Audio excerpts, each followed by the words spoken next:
और यूक्रेन के बीच युद्ध शुरू हो चुका है। मिसाइलें दागी जा रही हैं, धमाके हो रहे हैं, हालात बदतर है और यहां तक कि अब इमरजेंसी लगा दी गई है। जी हां, लेकिन इस युद्ध की जड़ क्या है? जड़ नाटो को बताया जा रहा है। रूस का ये कहना है कि नाटो की वजह से पूरा विवाद है। तो नाटो क्या है, नाटो में कितने देश शामिल हैं, नाटो के शामिल होने में अगर यूक्रेन नाटो में शामिल होता है तो रशिया को कितना नुकसान होगा, इन तमाम मुद्दों पर आज हम इस वीडियो में बताने वाले हैं।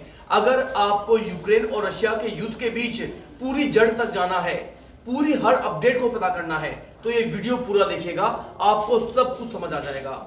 जी हाँ दोस्तों, आप देख रहे हैं इंडिया न्यूज का digital platform India news national और आपके साथ मैं हूं गौरव सिंह। रूस और यूक्रेन के बीच जंग शुरू हो चुकी है। रूसी राष्ट्रपति व्लादिमीर पुतिन ने यूक्रेन के खिलाफ सैन्य ऑपरेशन शुरू करने का आदेश दे दिया है। इससे पहले सोमवार को पुतिन ने पूर्वी यूक्रेन के डोनेट्स्क और लुहांस्क को अलग देश के तौर पर मान्यता देने के बाद वहां अपनी सेनाएं भेज दी थी। रूस और यूक्रेन के बीच इस बात जो विवाद हुआ है उसकी जड़ नाटो को माना जा रहा है।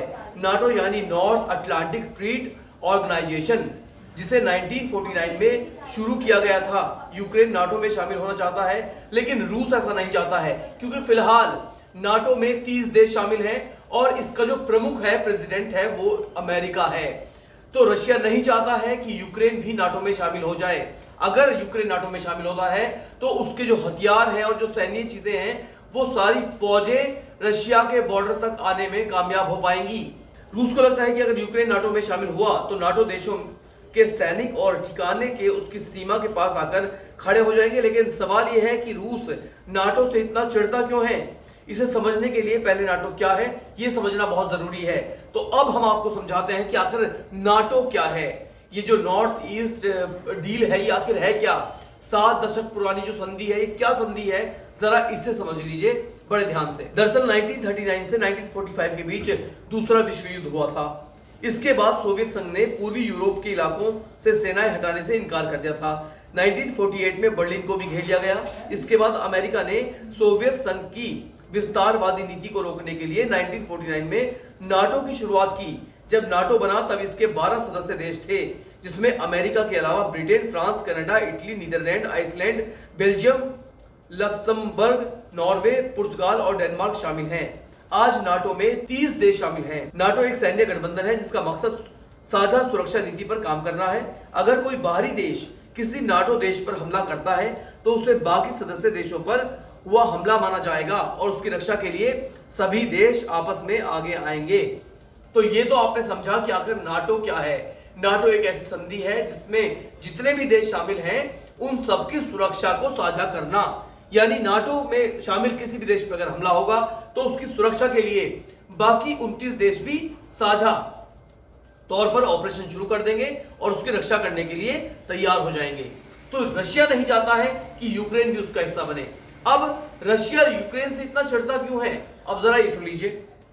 दूसरा विश्व युद्ध खत्म होने के बाद दुनिया 2 खेमों में बढ़ गई थी। 2 सुपर पावर बन चुके थे, एक अमेरिका था और दूसरा सोवियत संघ। 25 दिसंबर 1991 को सोवियत संघ टूट गया। टूटकर 15 नए देश बने।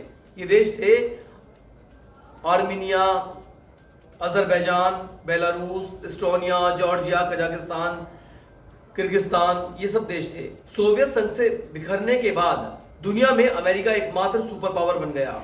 अमेरिका के नेतृत्व वाला नाटो अपना दायरा बढ़ाता चला गया। सोवियत संघ से टूटकर अलग बने देश नाटो के सदस्य बनते चले गए।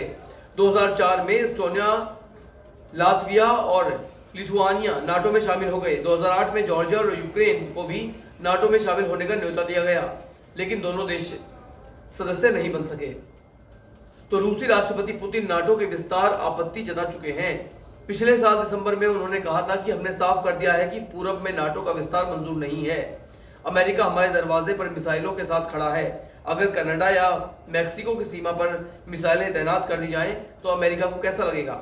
हालांकि ऐसा भी कहा जाता है कि एक समय पुतिन को नाटो को सदस्य बनवाना चाहते थे, यानी पुतिन रूस को नाटो को सदस्य बनवाना चाहते थे, लेकिन अब पुतिन नाटो से चिढ़ते हैं। रूस की सीमा से सटे एस्टोनिया, लातविया, लिथुआनिया और तुर्की नाटो के पहले से ही सदस्य हैं। अगर यूक्रेन भी नाटो से जुड़ जाता है तो रूस पूरी तरह से घिर जाएगा और यही उसे गंवाना नहीं है। पुतिन का तर्क है कि अगर यूक्रेन नाटो में हो जाता है शामिल तो भविष्य में नाटो की मिसाइलें यूक्रेन की धरती पर मिनटों में आ जाएंगी, जो रूस के लिए बड़ी चुनौती बन जाएगी। तो यही वजह है कि अब रूस नहीं चाहता है कि नाटो में यूक्रेन भी शामिल हो जाए, और यही पूरे विवाद की जड़ है। और नाटो में अगर यूक्रेन शामिल हो जाता है तो अमेरिका के लिए बहुत बड़ा खतरा हो जाएगा। यानी अगर अमेरिका कल को हमला करता है रशिया पर, तो वो यूक्रेन को अपनी धरती बनाएगा, यूक्रेन से अपनी मिसाइलें रशिया के ऊपर दागेगा और रशिया को मिनटों में ध्वस्त करने की हिम्मत रखेगा।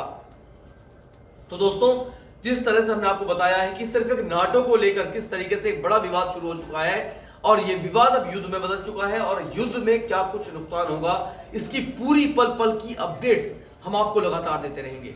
लगातार बने रहिए इंडिया न्यूज नेशनल के साथ। धन्यवाद। अगर आपको हमारा ये वीडियो पसंद आया हो तो वीडियो को लाइक करें और चैनल को सब्सक्राइब करें, और हाँ, बेल आइकन को दबाना ना भूलें ताकि आप तक वीडियो का नोटिफिकेशन पहुंचता रहे। देश और दुनिया की तमाम खबरों के लिए देखते रहिए इंडिया न्यूज नेशनल।